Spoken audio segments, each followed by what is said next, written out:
Hello everyone, welcome to Law Simple and Pure.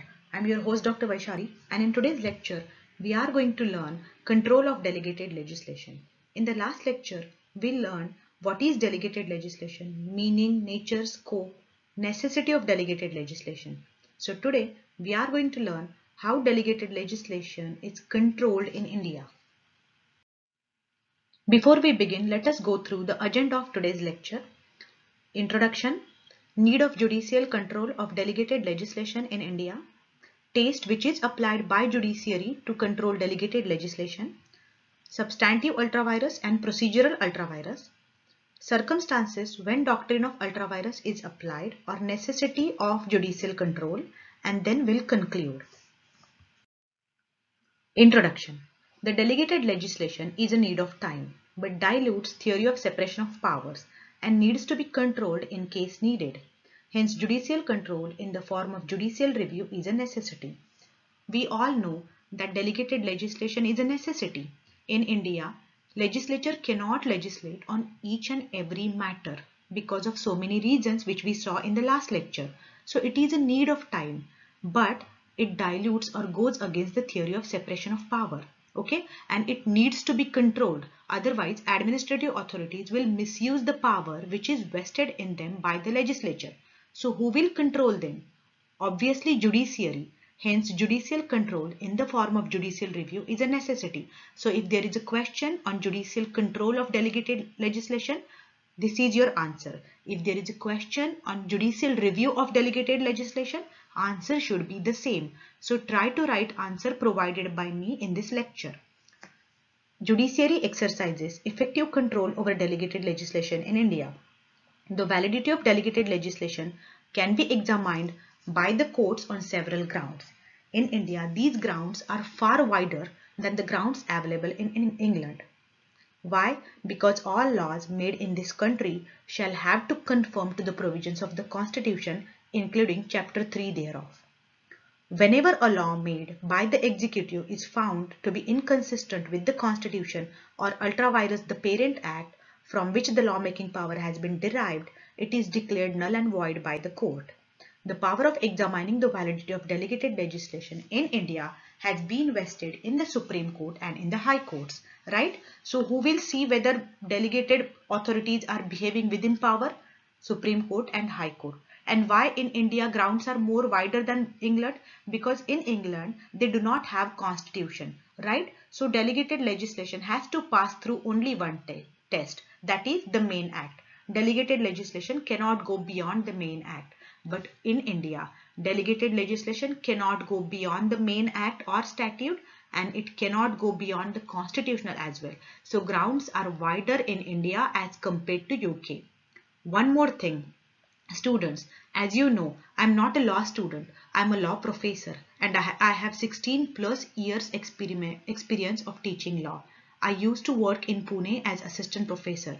Now I stay in US, but I want to give accurate knowledge of law to my students. So I'm planning to teach all the law subjects, LLB, LLM, JMFC and LawNet. So please stay tuned and please do not learn from notes which are available in the market. Try to learn from actual law books or the prescribed books or from the law professors. Okay, because accuracy is really important. If your knowledge is accurate, you can appear for any MCQ exam relating to law. Multiple choice questions, they are all about accuracy of your knowledge.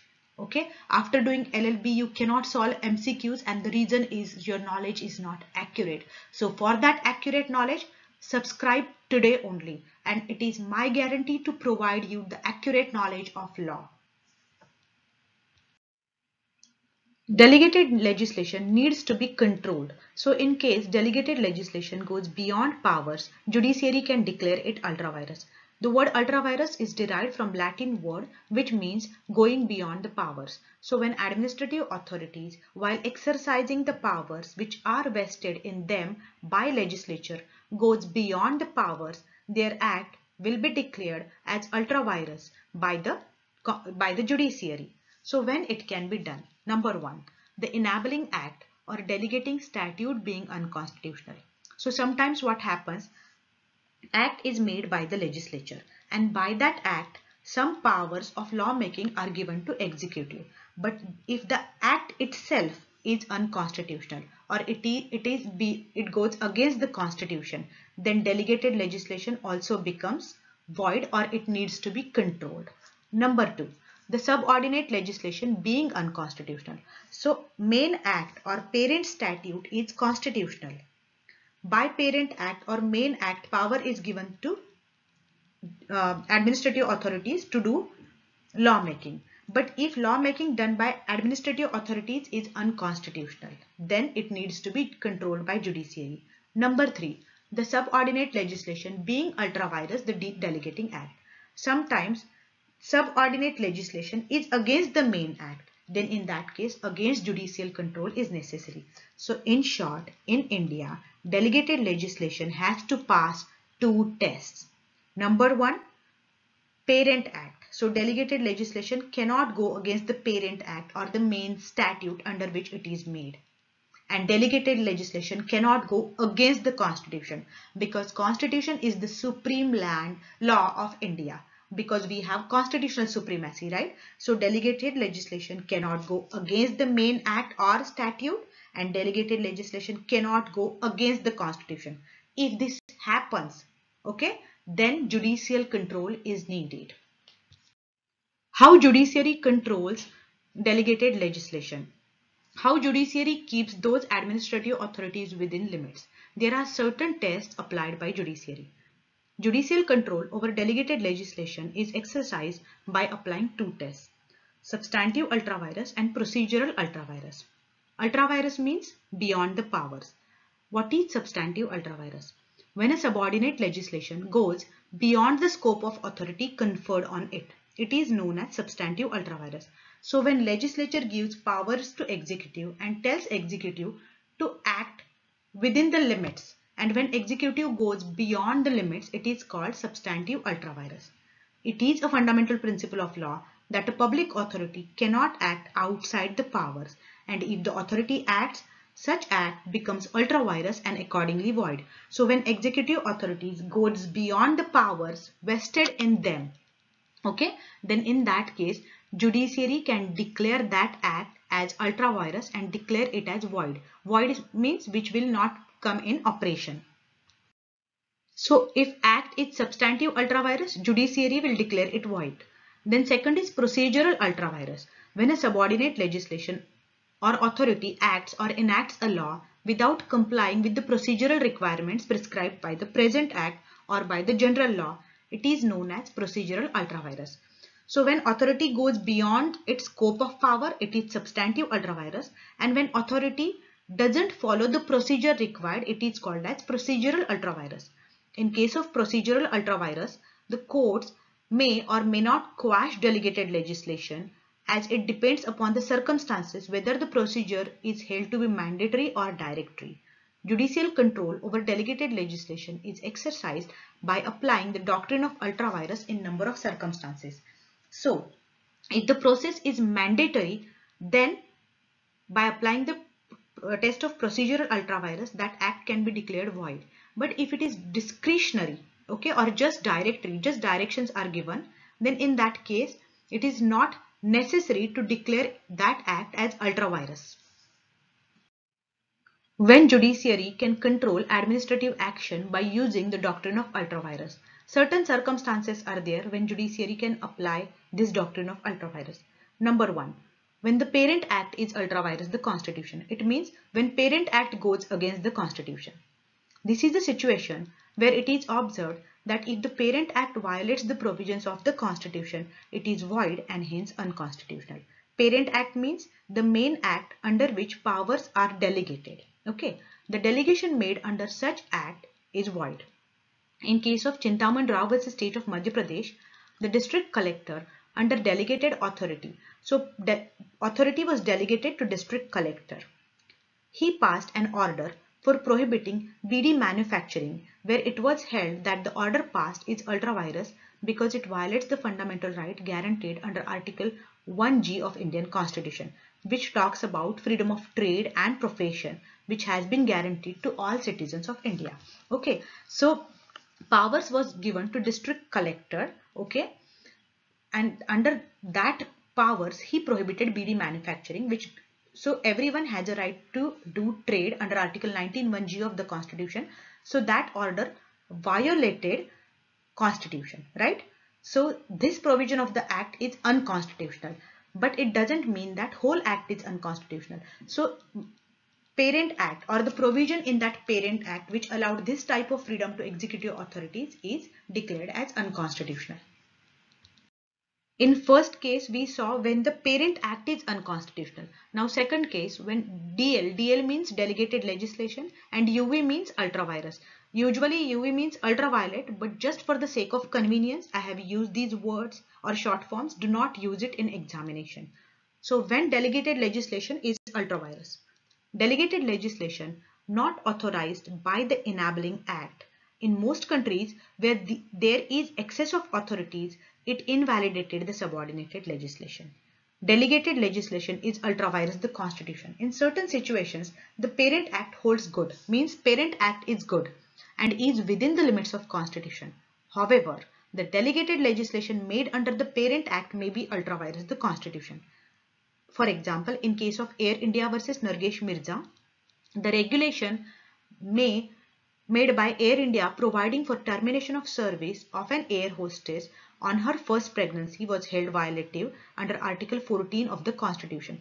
So, main act was constitutional, but under the main act, power was given to Air India, and by misusing the power, Air India provided for termination of service of an air hostess on her first pregnancy, and so it is against right to equality of the constitution. So parent act is good, but the regulation made by Air India violated article 14 of the constitution, and that's why it was declared as a void. So this is an example when delegated legislation. What is delegated legislation? Regulation made by Air India, right? It went against the constitution, article 14 of the constitution, so it was declared as ultravirus. Number 3, delegated legislation is ultravirus the parent act.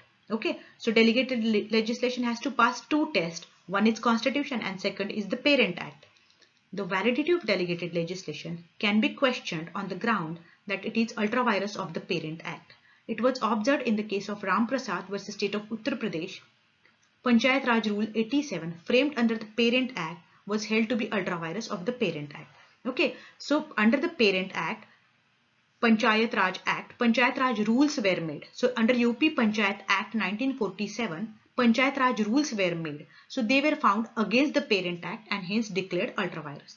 In the case of Additional District Magistrate versus Sri Ram, the Supreme Court held that the conferment of rulemaking power by an act does not enable the rulemaking authority to make a rule which travels beyond the scope of enabling act. So delegated legislation has to stay within the limits of a main act or parent act, right?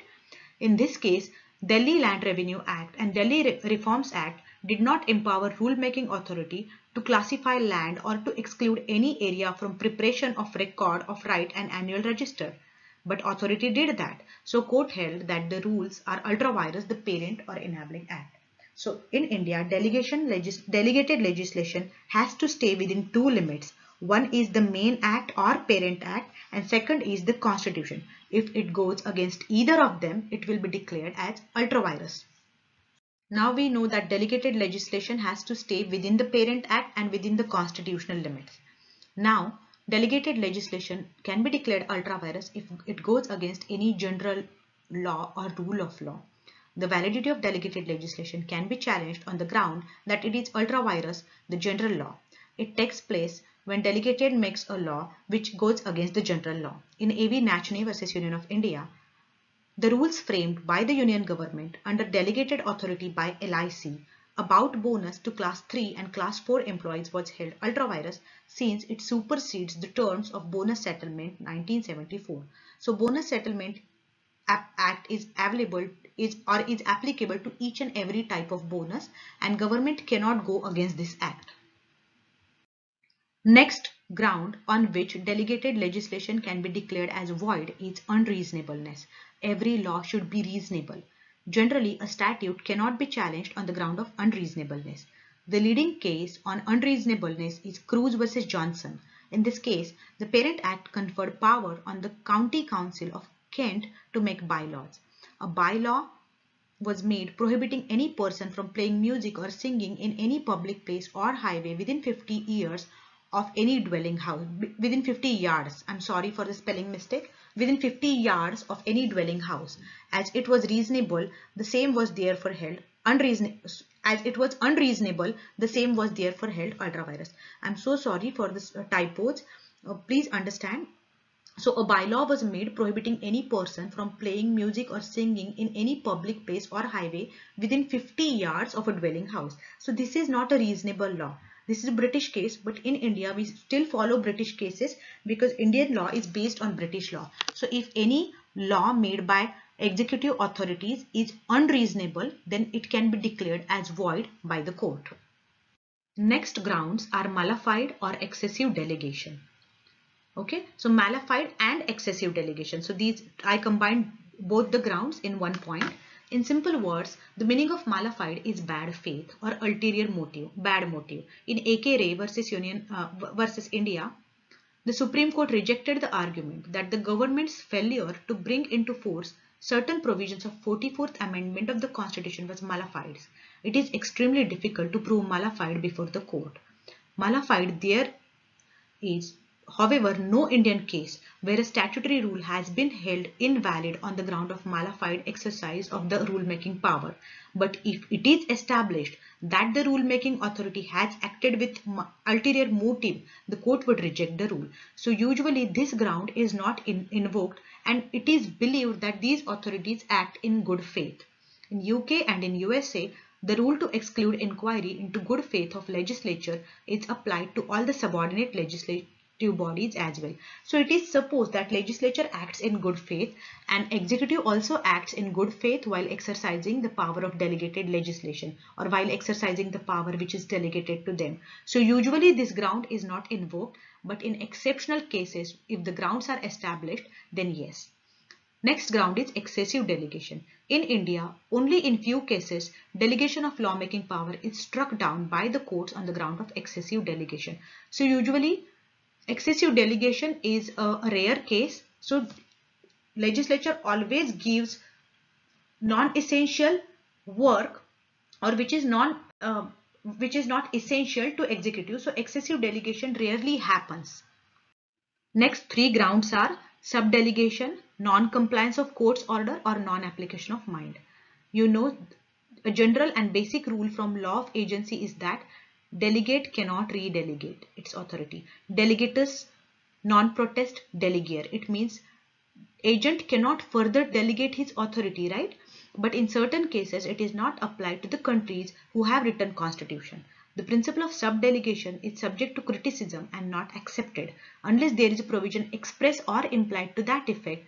Hence, the validity of an act under subdelegation can be questioned ultra vires. So usually subdelegation is not allowed.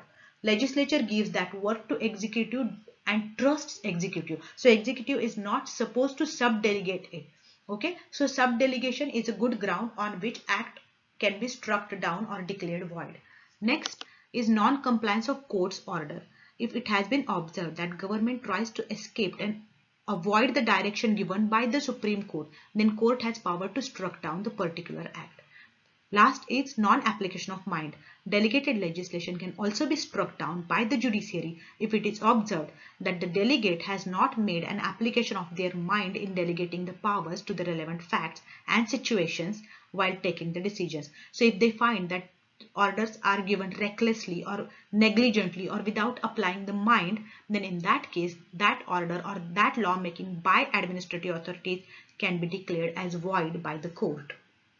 Let us conclude the lecture quickly. So in India, delegated legislation is a necessity of time. It came as an essential necessity because legislature cannot do each and every function and delegation is must.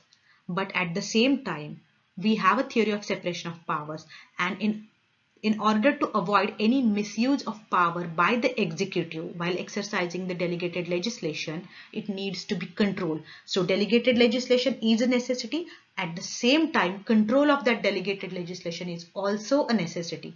And that's why while controlling that exercise of power, certain tests and rules are applied by judiciary, which we discussed in detail in this lecture. Please try to follow the format provided by me while writing your answer. That's it for the day. Stay tuned till my next lecture. Goodbye and good luck.